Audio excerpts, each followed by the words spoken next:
침례는 이제 예수님을 따라간다고 하는, 예수님과 연합되고 함께 늘 동행하고 그분의 그 임재 가운데 그분의 말씀과 그분의 능력과 그분의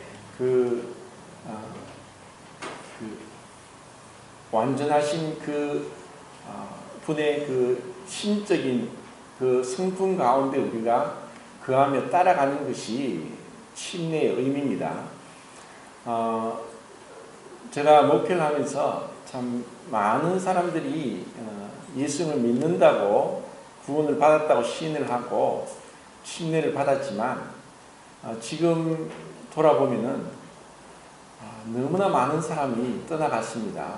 그것이 다른 교회에서 신앙생활을 하면은 뭐 아무 문제가 없고 또 그건 또 기쁜 일이지만 전혀 교회 생활을 하지 않고 그냥 세상 가운데 믿지 않는 사람처럼 살아가고 있다는 것은 분명히 그들이 구원받지 않았다고 밖에 분별이 되지 않습니다. 또 그렇지 않을 수도 있다고 말하겠지만 하나님의 그 말씀과 그분의 그 전능하신 그 불꽃 같은 눈앞에서 사람은 속일 수 있어도 하나님은 속일 수 없기 때문에 우리는 분별하고 기도하고 하지만 또 잘못된 그런 침례도 있었던 것 같습니다. 그러면은 이 침례를 주는 것이 단순히 믿음으로 예수님을 믿고 구원받았다고 해서 침례를 주는 것인가? 마태복음 28장을 보겠습니다. 28장. 이제 예수님께서 이제 성천하시기 전에, 부활하시고 나서 성천하시기 전에 이를 지상대명령이라고 합니다. 18절부터 20절까지. 누가 마이크 잡고 읽어주면 좋겠네요. 같이 성도님들 읽고 같이 18절부터 20절까지 읽겠습니다. 시작. 예수께서 나와 말씀하여 이르시되 하늘과 땅의 모든 권세를 내게 주셨으니 그러므로 너희는 가서 모든 민족을 제자로 삼아 아버지와 아들과 성령의 이름으로 세례를 베풀고 내가 너희에게 분부한 모든 것을 가르쳐 지키게 하라. 볼지어다 내가 세상 끝날까지 너희와 항상 함께 있으리라 하시니라. 자, 예수님께서 마지막 흔히 지상대 명령이라고 하시는데 우리로 하여금 이 복음을 전하게 하신 거고, 그리고 아버지와 아들과 성령의 이름으로 세례를 베풀게 하시고, 그리고 내가 가르친 모든 것을 직행하게 하라고 하셨습니다. 그리고 이런 세례를 받기 전에 제자를 삼아라 이렇게 말씀하셨어요. 우리가 이 복음에 대해서 얘기할 때 우리 나름대로 잘못 배워온 대로 착각하고 오해하는 것이 뭐냐? 복음은 구원받고 죄사함 받은 것이 복음이다 라고 복음을 축소시키는 것입니다. 그리고 그런 사람에게 세례를 베푸는 것이다 이렇게 이제 생각을 하는 거죠. 그러면은 정말 그 사람이 구원받았는지 받지 않았는지를 우리가 분별할 수 있는 것이 제한적입니다. 할 수는 있지만 온전하지 못하는 것입니다. 빌보스에서 사도 바울이 그들의 이름이 생명책이 있다라고 사도의 권위로서 분명히 말할 수 있고, 하지만 우리는 그들의 입술의 고백이 아니라 시간이 지나면서 그들의 삶의 열매를 통해서 그들이 진정한 구원인가 하는 것을 우리는 그렇게 짐작을 하고 또 믿게 되지만 그의 말로서만은 참 믿기 힘든 것이 사실입니다. 왜냐하면 예수님 제자들 중에 배신자가 있었습니다. 그런데 제자들은 그것을 몰랐어요. 주님만 알고 계셨죠. 그리고 이제까지 많은 교회 역사에 보면은 이단들이 교회 안에서 나왔지 교회 밖에서 나오지 않았습니다. 성경을 보고 있다가 믿는다고 했지만 어느새 완전히 돌변을 해서 다른 것을 가르치면서 이제 떨어져 나가는 거죠. 그렇기 때문에 세례를 주기 전에 그들에게 복음을 전하고 제자를 삼는다. 그럼 제자를 삼는 게 무엇인가? 그 제자는 그 예수님과 그 동일한 그 길을 걷는 자를 얘기합니다. 그 마태복음 16장에서 이제 가이사라 빌립보에서 그 사건이 13절부터 27절까지 나오는데, 거기에 보면은 예수님께서 제자들에게 물었습니다. 사람들이 인자를 누구라 하느냐 했을 때 세례 요한입니다, 엘리야입니다, 예레미야입니다, 또 아니면 그 선지자입니다, 이렇게 얘기를 했을 때, 그러면 너희는 나를 누구라고 하느냐라는 질문을 하셨습니다. 그때 베드로가 주는 그리스도시요 하나님, 살아계신 하나님의 아들이십니다 라고 대답을 했습니다. 그때 예수님이 바요나 시모나 네가 복이 있도다, 이를 네게 알게 하신 이는 혈육이 아니라 하늘에 계신 내 아버지시다 라고 칭찬을 하시면서, 내가 이 반석 위에 내 교회를 세우리니 음부의 권세가 이기지 못하리라 라는 말씀을 하십니다. 내가 이 반석, 그 원어에 보면은 반석이 페트라인데 베드로가 페트로스입니다. 그런데 이제 가톨릭에서는 베드로 위에 교회를 세웠다고 잘못 해석을 합니다.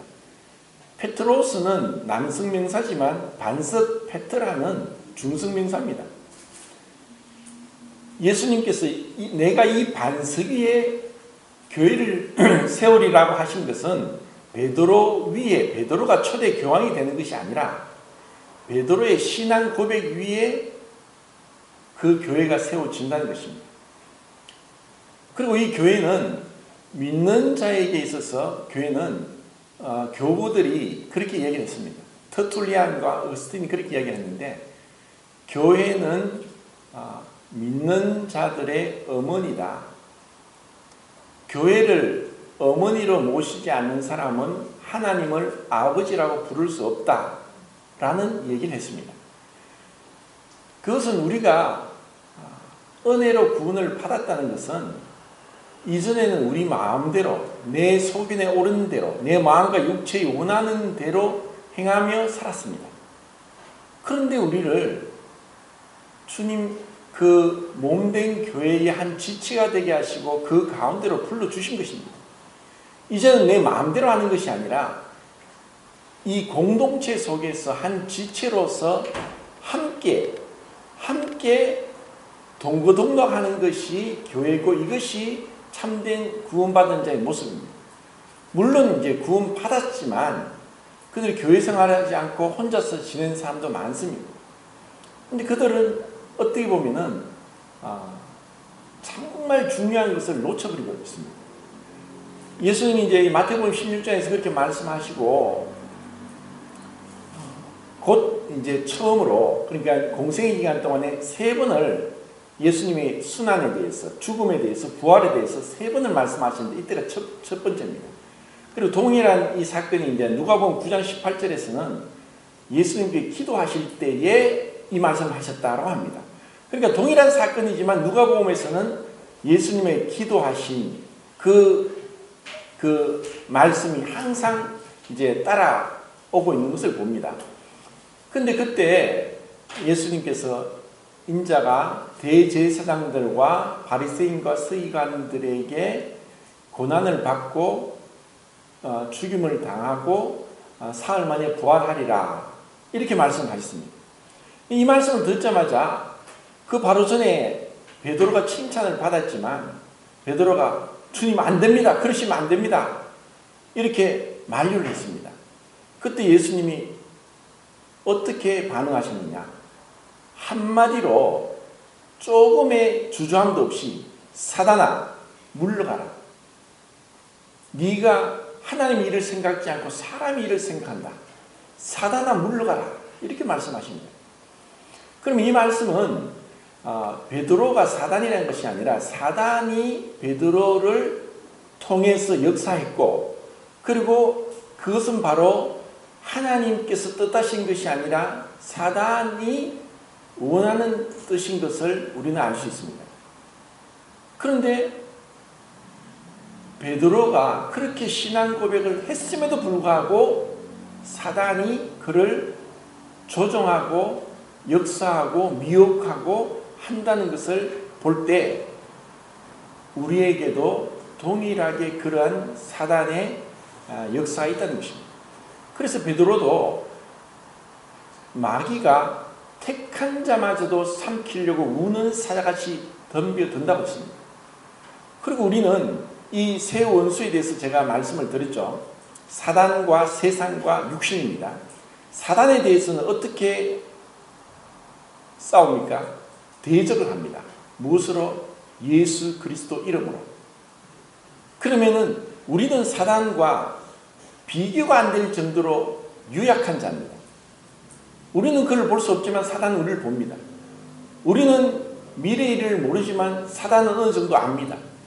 그래서 우리가 사단을 물리치는 것은 예수 그리스도의 이름으로 물리치는 겁니다. 그리고 이 세상은 사랑하지 말라고 했습니다. 만약에 세상을 사랑하면 아버지의 사랑이 그 안에 있지 않다고 했습니다. 결국 이 세상을 사랑하느냐 하나님 아버지를 사랑하느냐, 이것이 우리 구원받은 자로서의 삶입니다. 구원받고 나서도 세상을 사랑할 수 있습니다. 누가 그랬죠? 롯입니다. 롯이 구원받은 자이지만 세상을 사랑해서 모든 게 불타버린 부끄러운 구원을 받은 자의 그 모델입니다. 그리고 육신에 대해서는 어떻게 했습니까? 육신을 죽이라고 했습니다. 오늘 살펴볼 것은 자기를 부인하는 것이 침례의 의미고 제자의 삶이라는 것입니다. 그럼 자기를 부인하는 게 뭐냐? 자기를 부인하라고 했고 다른 곳에서는 육신을 죽이라고 했습니다. 골로새서 3장 5절에는 어떻게 죽입니까? 성령을 힘입어서. 자, 그래서 우리의 구원은 삼위일체 연합 가운데, 그리고 우리의 구원이 계속 지속될 수 있는 것도 삼위일체 하나님의 그 주권 가운데서 우리가 순종하고 나갈 때 우리는 주님의 부르신 목적을 성취할 수 있는 자가 되는 것입니다.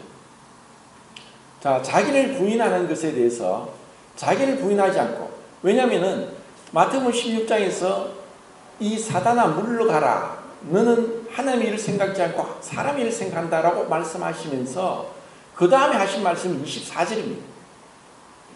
자, 마태복음 16장 24절 보겠습니다. 24절.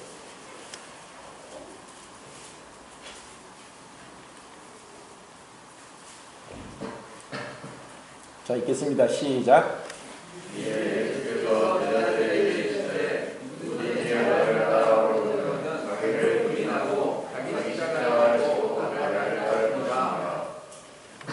이 말씀은 이제 그 앞에 말씀은 제가 금방 설명드린 대로 앞에 이제 사건과 연관되어서 이 말씀을 생각해야지, 만약 24절만 두고 생각하면은 우리는 이것 말씀을 잘못 해석할 수 있습니다.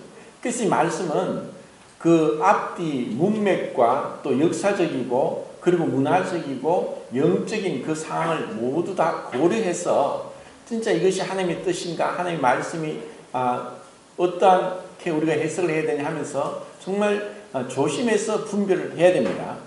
그러니까 자기를 부인하고 자기 십자가를 진다는 것은 많은 사람들이 알고 있지만 그리스도인들이 이 말씀을 오해하고 잘못 생각하고, 그리고 정말 이 자기를 부인하는 게 무엇인지 모르면서 살아갈 수 있는 사람들이 너무 많다는 것입니다.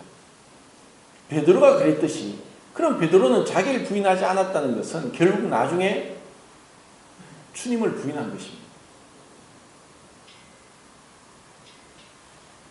주님을 따라간다는 제자의 삶을 살면서 구원을 받았음에도 불구하고 자기를 부인하지 않아서 롯과 같이 부끄러운 구원을 받는 사람을 봤습니다. 자, 제가 지난 시간에 그 사무엘하 16장에서 6명을 비교했는데 기억나시죠? 다윗과 요압, 머비보셋과 시므이, 후세와 시바. 자, 이 세 사람은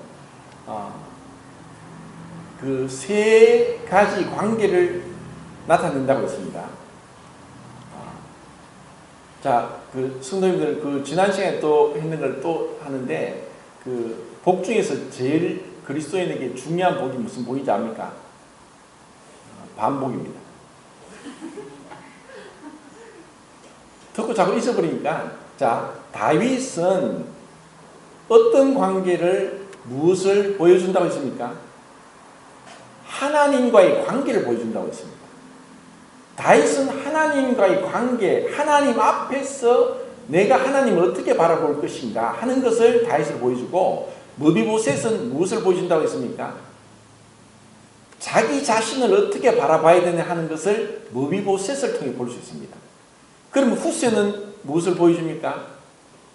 다른 사람의 관계를 어떻게 해야 되는가를 보여주는 겁니다. 결국 우리는 내가 믿는다고 하는 것은 내가 하나님을 어떻게 바라보느냐, 그리고 내 자신을 어떻게 바라보느냐, 그리고 다른 사람들과의 관계에서 어떻게 하느냐, 이것을 철저하게 이 세 사람을 통해서 자기 부인이 무엇인지를 보여주는 것입니다. 자기 부인을 하지 못했던 자는 결국 요압입니다. 요압은 왜 자기 부인을 못했습니까? 그는 하나님을 바라보지 못했습니다. 하나님을 바라보지 못하고 눈앞에 있는 자신의 욕망과 자신의 그 생각대로 철저하게 움직인 사람이 요압입니다. 다윗이 아브넬과 또 아마샤를 받아들였는데 요압은 아브넬을 죽였고 아마샤도 죽였습니다. 압살롬은 죽이지 말라고 했는데 명백한 명령을 철저하게 거역하고 요압은 자기 속인들 했습니다. 요압에게서는 하나님이 없었습니다. 똑같은 상황 속에서 다윗은 사울을 죽일 수 있었습니다. 충분히 자기 방으로 사울을 죽일 수 있었습니다. 그런데 다윗이 사울을 죽이지 않은 것은 그 미치광이 사울을 자기를 죽이려고 하고 창을 2번에 던져서 그렇게 도망다니면서 사울을 죽일 기회가 있었지만 왜 죽이지 않았습니까? 그는 보이지 않는 하나님을 바라봤습니다. 하나님께서 사울에게 기름 부으셨기 때문에 하나님께서 부으신 그 하나님의 권위를 인정했고, 그래서 자기의 생각과 자기의 보호 본능을 다 부인하고 하나님 말씀을 더 존중했기 때문에 사울을 죽이지 않았던 것입니다. 역시 자기 부인을 다윗이 우리에게 너무 잘 보여줍니다. 그리고 무비보셋은 충분히 억울하게 모함을 당해서 반역자로 몰아세운 자가 시바였습니다. 그 무비보셋의 종이었던 시바가 압살롬의 반역을 피해 도망간 다윗에게 와서 무비보셋이 반역을 했습니다. 사울의 왕의 집을 다시 세우려고 합니다. 이 말을 하면서 결국 무비보셋의 재산을 탈취했습니다. 이보다 더 억울한 사람이 없다고 했죠. 그런데 무비보셋은 다윗이 다시 왕으로 돌아왔을 때 뭘 했습니까? 수염도 깎지 않고 옷도 빨지 않고 발도 맵시 내지 않고 왕이 돌아온 것을 봤습니다. 그럼 다윗은 참 요나단으로 인해서 무비보셋을 죽여도 마땅한데 왕의 식탁에 같이 밥을 먹게 하는 은혜를 베풀었는데 시바 말로는 반역을 했다는 걸 봤을 때 얼마나 이 배신감을 느꼈습니까? 그런데 무비보셋은 자기가 빼앗긴 재산에 대해서도 다시 돌려받을 생각도 않고 왕이 돌아온 것으로 인해서 기뻐했습니다. 그것은 자기 자신을 늘 바라봤습니다. 내가 죽을 자입니다. 왕 앞에서 우리 집안은 나는 죽을 자인데 죽지 않고 살려주셨고 그것도 왕의 식탁에 밥을 같이 먹게 한 것이 이보다 더 큰 은혜가 없는데 내가 그런 재산이나 모함에 어떠한 개의치 않고 왕이 돌아온 것에 인해서 너무나 기뻐하고 감사했던 것입니다. 이것이 우리 그리스도인이 살아가면서 자기를 부인해야 되는 것입니다. 마태복음 5장부터 7장까지 흔히 산상수훈이라고 하는데 그 산상수훈의 말씀들은 사실 너무 우리가 지키기 불가능한 것 같습니다. 마음이 가난한 자는 복이 있나니 천국이 저희 것이며 애통하는 자는 복이 있나니 저희가 위를 얻을 것이며 온유한 자는 복이 있나니 저희가 땅을 기업으로 차지할 것이며 의에 줄이고 목마른 자는 복이 있나니 저희가 배부를 것이며 긍휼히 여긴 자는 복이 있나니 긍휼히 여김을 받을 것이며 마음이 청결한 자는 복이 있나니 하나님을 볼 것이며 화평케 하는 자는 복이 있나니 저희가 하나님의 아들의 일감을 받을 것이며 의를 위해 핍박을 받고 나를 인하여 너희가 모욕을 당하면 복이 있나니 천국이 저희 것이니라. 자, 이것이 이제 8개가 한 목걸이처럼 이렇게 순환되면서 서로 연관이 되는데, 그러면서 예수님이 말씀했습니다. 누가 너희 오른편 뺨을 때리거든 왼편도 돌려대고, 누가 오리를 가고자 하면 십리를 동행하고, 억지로 오리를 가고자 할지라도 십리를 동행해라. 속옷을 가지고자 하는 자에게 겉옷까지 주어라. 구하는 자에 주고 꾸고자 하는 자에게 거절하지 말라. 자, 이런 말씀을 하시는데 이것은 명백하게 우리 본성과 거슬리는 거고 절대로 할 수 없는 것입니다. 불가능한 것입니다. 그런데 어떻게 이 말씀을 우리가 순종할 수 있습니까? 이것 때문에 우리는 자기를 부인해야 되는 이유가 무엇 때문이냐?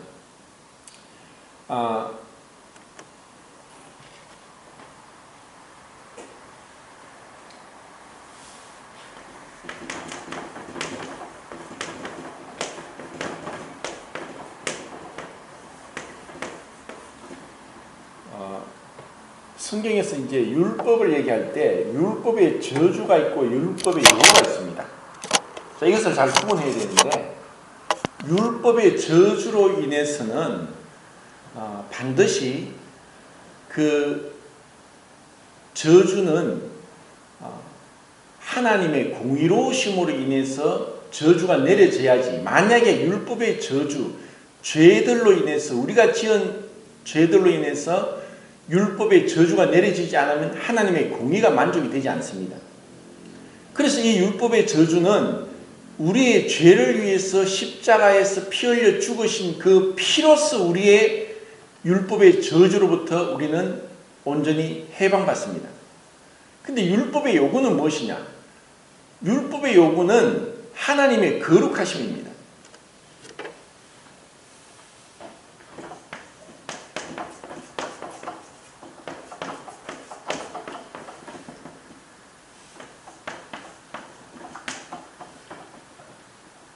자, 좀 어려운 것 같지만 참 중요한 부분입니다.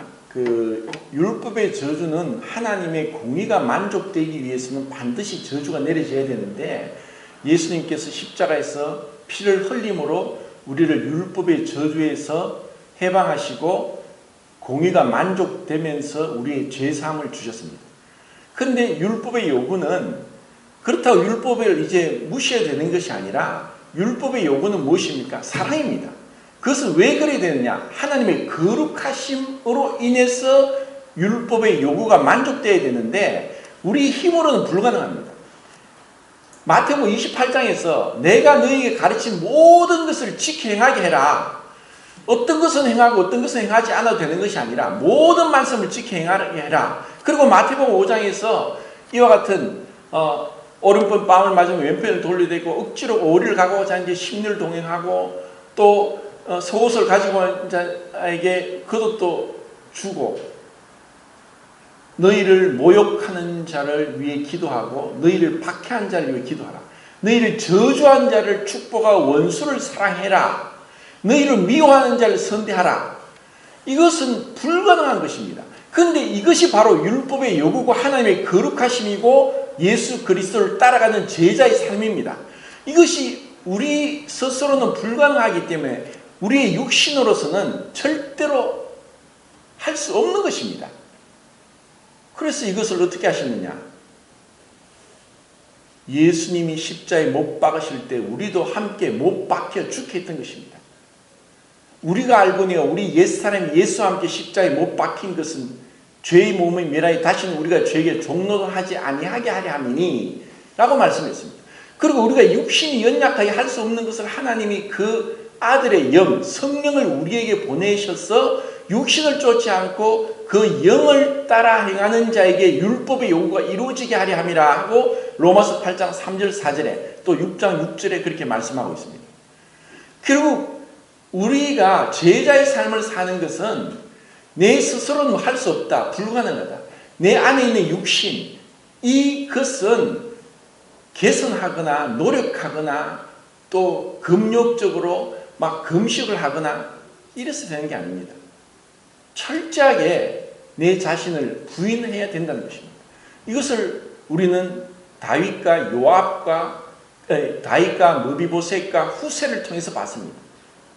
후세도 사실 무비보셋도 시므이는 사울의 똑같은 베냐민 지파 사울의 집안 사람입니다. 그런데 시므이는 이 다윗이 철천지 원수입니다. 그래서 다윗이 압살롬에 쫓겨 급히 맨발로 나갈 때 비루한 자여 사악한 자여 피를 흘린 자여 하고 돌을 던지면서 저주를 했습니다. 이 시므이는 그런 생각에 사로잡혀서 못 벗어나는 거예요. 그런데 무비보셋은 동일하게 만약에 시므이 같은 심정이었다면 시바를 향해서 정말 이름도 그렇네요. 욕을 했을 거예요. 야, 니 어떻게 그럴 수 있냐? 그렇게 시바를 욕을 해도 당연한 그런 무비보셋이 전혀 그런 게 없었습니다. 왜 그렇습니까? 하나님 앞에서 자기 모습을 봤습니다. 우리가 하나님 앞에서 나는 죽을 자이다. 나는 심판을 받아야 되고 지옥 갈 자이다. 그런데 나를 구원하셨다고 하는 그 큰 은혜, 큰 용서, 큰 사랑을 깨달았다면 우리는 원수도 사랑할 수 있고 미워하는 자를 선대할 수 있고 나를 모욕하는 자를 위해 기도할 수 있고 나를 저주하는 자를 축복할 수 있는 것입니다. 이것이 바로 자기를 부인할 때 그때서야 비로소 그리스도의 부활의 생명, 그리스도의 참된 생명이 나를 통해 나타나는 겁니다. 그래서 우리는 자기를 부인해야 되는 것입니다. 그런데 사람들은 자기를 부인합니까? 부인하지 않고 요압이나 시므이나 시바 같은 사람은 어떻게 합니까? 자기를 자랑하고 자기의 욕심대로 자신의 생각대로 그렇게 행하는 겁니다. 이것보다 더 비극적이고 비참한 일이 없습니다. 지옥이 어떤 곳입니까? 자아에서 못 벗어나고 그 육신의 욕망 속에 사로잡혀서 영원토록 시므이처럼 저주하고 그리고 요압처럼 자기 욕심대로 행하고 또 시바처럼 자기 가족밖에 모르면서 뛰어난 처세술로서 이 땅에서 성공 가도를 달리는 자가 바로 자기를 부인하지 못하고 세상 가운데 사는 사람입니다. 그러면 우리는 자기를 부인한다는 것은 결국 내 안에 선한 것이 없고 내 힘으로는 도저히 그 율법의 요구, 하나님의 거룩하심을 이룰 수 없는 자라는 것을 고백하고 스스로 포기하고 주님 앞에 완전히 항복할 때까지는 우리에게 이런 온전한 제자의 삶은 불가능하다는 것입니다.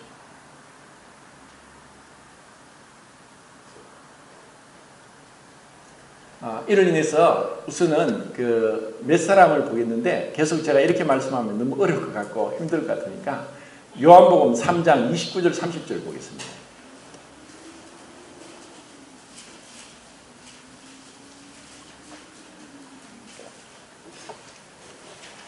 자, 읽겠습니다. 시작.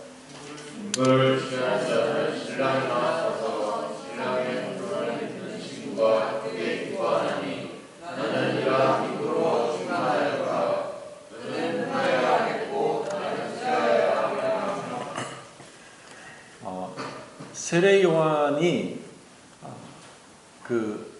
마치 이제 신부를 취한 자는 신랑이다. 그런데 그 신랑의 친구로서 신부가 기뻐하는 것이 그의 기쁨이다 라고 고백하면서 나는 쇠하이 됐고 그분이 행하이 된다.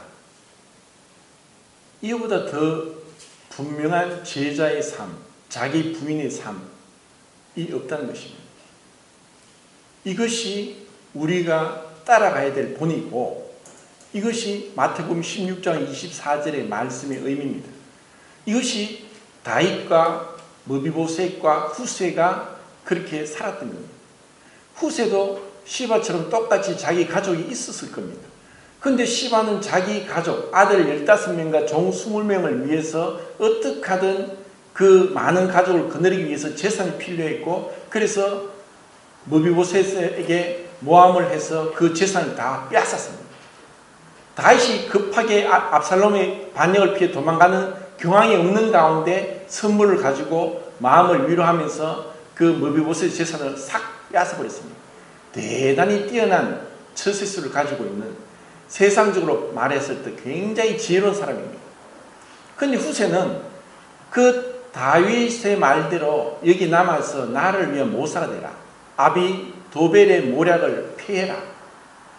그것은 스파이가 되는 것이고 거짓으로 압살롬에게 붙어서 압살롬을 위한 척하지만 이것이 발각되면 죽을 수도 있는 것입니다. 후세는 자기의 죽음을 무릅쓰고 다윗을 위해서 자기의 생명을 던졌습니다. 이것이 자기 부인입니다. 세례요한도 마찬가지입니다. 그가 온 목적은 나는 죽어야 되고 오직 그분이 살아야 된다. 우리 안에 내 안에 아닙니다. 저는 아니고 주님만이 드러나셔야 됩니다. 주님만이 영광을 받으셔야 됩니다. 예수님도 요한복음 17장에서 아버지께 기도를 합니다. 아버지 나를 영화롭게 하사 나로 하여금 아버지를 영화롭게 하게 하옵소서. 예수님이 자기를 영화롭게 한 목적이 있었습니다. 그것은 아버지를 영화롭게 한 것이었습니다. 자, 이것은 나중에 또 찾아보겠습니다. 그리고 빌립보서를 찾아보겠습니다. 빌립보서 2장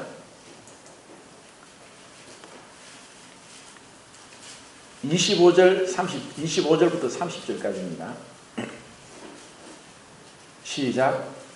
그러나 에바브로 디도를 너희에게 보내는 것이 필요한 줄로 생각하노니 그는 나의 형제요 함께 수고하고 함께 근사된 자요 너희 사사로 내가 쓸 것을 돕는 자라. 그가 너희 무리를 간절히 사모하고 자기가 병든 것을 너희가 들은 줄을 알고 심히 근심한지라. 그가 병들어 죽게 되었으나 하나님이 그를 긍휼히 여기셨고 그뿐 아니라 또 나를 긍휼히 여기사 내 근심되의 근심을 면하게 하셨느니라. 그러므로 내가 더욱 급히 그를 보낸 것은 너희로 그를 다시 보고 기뻐하게 하며 내 근심도 덜려 함이니라. 이러므로 너희가 지방에서 모든 기쁨으로 그를 영접하고 또 이와 같은 자들을 존귀히 여기라. 내가 그리스도의 일을 위하여 죽기에 이르러도 자기 목숨을 돌보지 아니한 것은 나를 섬기는 너희의 일에 부족함을 채우려 함이라.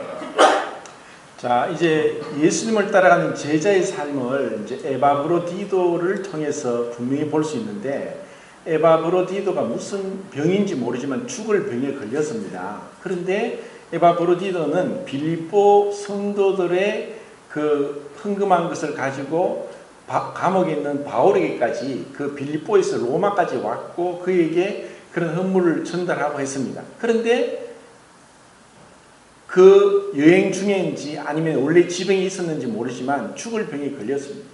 그런데 그 에바브로디도는 자기 이런 죽을 병에 걸린 것이 빌립보 성도들에게 알려지지 않기를 원했습니다. 왜냐? 근심할까 싶었어요. 자, 이것이 바로 이 에바브로디도가 빌립보의 지도자로서의 어떤 어머니 같은 역할을 합니다.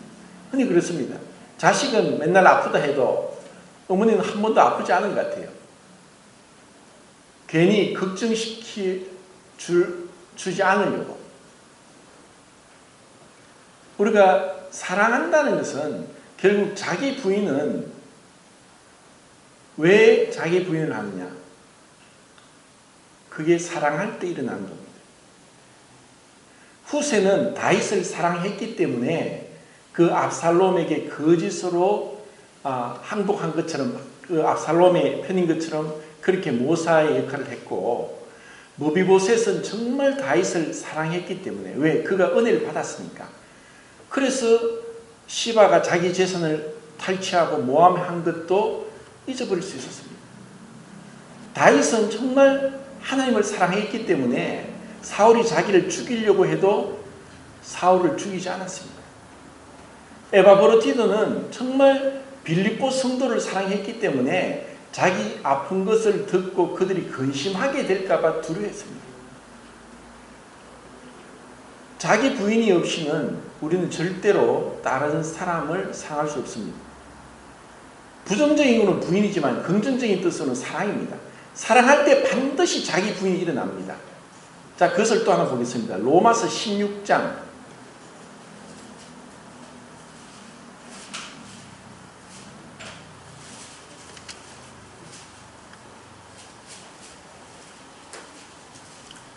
3절 4절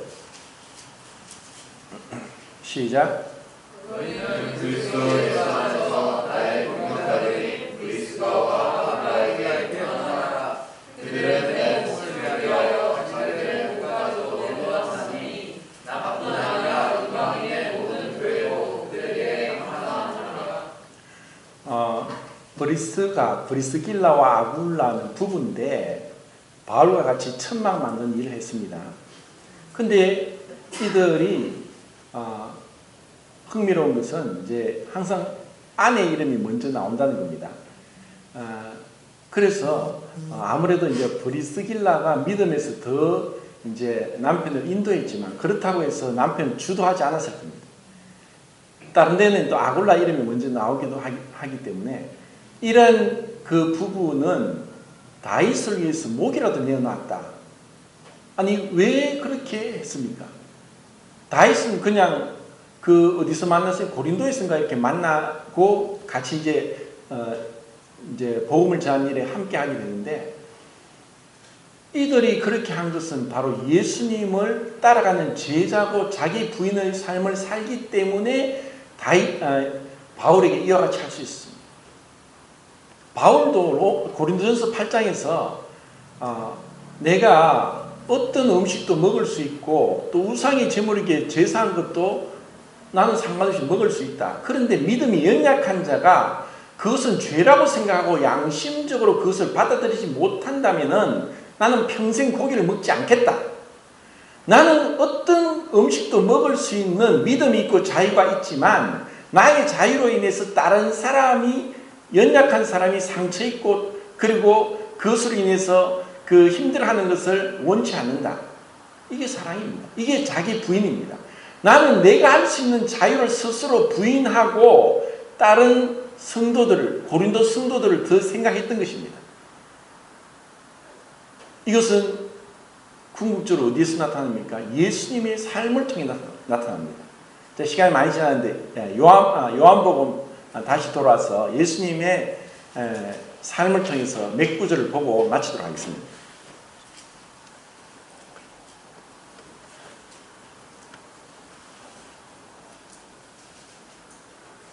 5장 19절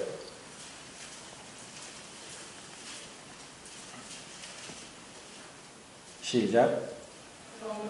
예수께서 그들에게 이르시되 내가 진실로 너희에게 이르노니 아들이 아버지께서 하시는 일을 보지 않고는 아무것도 스스로 할 수 없느니 아버지께서 행하시는 그것을 아들도 그와 같이 행하느니라. 30절 시작. 내가 아무것도 스스로 할 수 없노라. 나는 대로 심판하노니 나는 나의 뜻대로 하여야 하고 나를 보내신 이의 뜻대로 하여야 하고 내 심판은 의로우니라. 자, 이런 말씀을 찾으면 한 10군데 정도 찾을 수가 있는데 예수님이 오신 것은 내 뜻을 행하려 온 것이 아니다. 내가 하는 말은 내 교훈이 아니라 내 아버지 교훈이고 아버지 뜻을 이루게 왔다. 예수님 모든 것을 하실 수 있는 분입니다. 그런데 내가 스스로 아무것도 할 수 없다라고 하는 이해하지 못할 말씀을 하십니다. 예수님이 이렇게 하신 말씀의 근본적인 그 의의는 어디에 있느냐? 전적으로 아버지에 대한 사랑을 표현한 것입니다. 그리고 예수님은 이것을 우리에게 가르쳐 주기 위해서 이 땅에 오셨습니다. 왜 우리에게 많은 고통이 있고 근심이 있고 또 그런 어려움들이 있느냐? 이 자기로부터 못 벗어났기 때문에 그렇습니다. 제가 전에 청년들한테 결혼에 대한 특강을 할 때 그 팀 켈러 목사님이 쓴 결혼을 말하다는 책에서 첫 번째 나오는 것입니다. 결혼을 왜 하느냐? 성령님의 도움으로 자기 중심성에서부터 벗어나기 위한 것이 결혼의 목적이라고 했습니다. 우리가 서로 사랑하기 위해서는 자기 중심성에서 벗어나지 않고서는 불가능합니다. 다르게 말하면 자기 부인입니다. 자기 부인이 있는 곳에 사랑이 있고 그리고 자기 부인이 있는 곳에 연합이 있습니다. 예수님이 우리에게 이것을 철저하게 보여주시는 겁니다. 그럼 왜 우리가 죄를 범해서 아담 이후로 모든 사람이 이 사망의 그 고통에서 벗어나지 못하느냐? 내가 이 옷을 먹으면 하나님같이 되고 내가 이것을 먹으면 선과 악을 분별하고 그와 같은 욕심, 자기의 자기를 부인하지 않고 자기 중심성에 자기를 높이고 자기를 욕망에 사로잡혀 있었기 때문에 그와 같은 이 죄가 지금까지 내려오는 것입니다. 주님이 이렇게 철저하게 계속 이 말씀을 하십니다. 자, 그 뒤에 이제 몇 개 더 보겠습니다.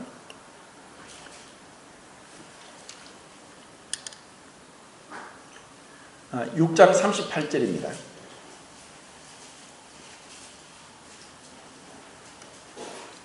시작. 네가 하늘에서 내려온 것은 내 뜻을 행하려 함이 아니요 나를 보내시기에 뜻을 행하려 함이라. 예수님이 겟세마네 동산에서 기도를 3번 하시면서 잡히시기 전에 기도를 3번 하셨는데 아버지 할만하시거든 이 잔을 내게서 거두어가 주십시오 하고 기도를 얼마나 열렬하게 하셨느냐. 모세혈관이 터져서 땀에 피가 섞여서 내려올 정도로 고통 가운데 처절한 기도를 했습니다. 왜냐하면 예수님은 그걸 다 알고 계셨으니까. 그 육체의 고통 그리고 아버지로부터 완전히 외면당하고 그 율법의 저주를 그 몸으로 받아야 되는 아버지로부터의 그 관계 속에서 완전히 끊어져야 되는 그 고통을 아셨기 때문에 이 잔을 내게 거두어 달라고 했습니다. 3번을 기도하시고 마지막에 주님 뭐라고 기도했습니까? 가장 위대한 기도라고 했습니다. 아버지 내 뜻대로 마옵시고 아버지 뜻대로 되기를 원합니다.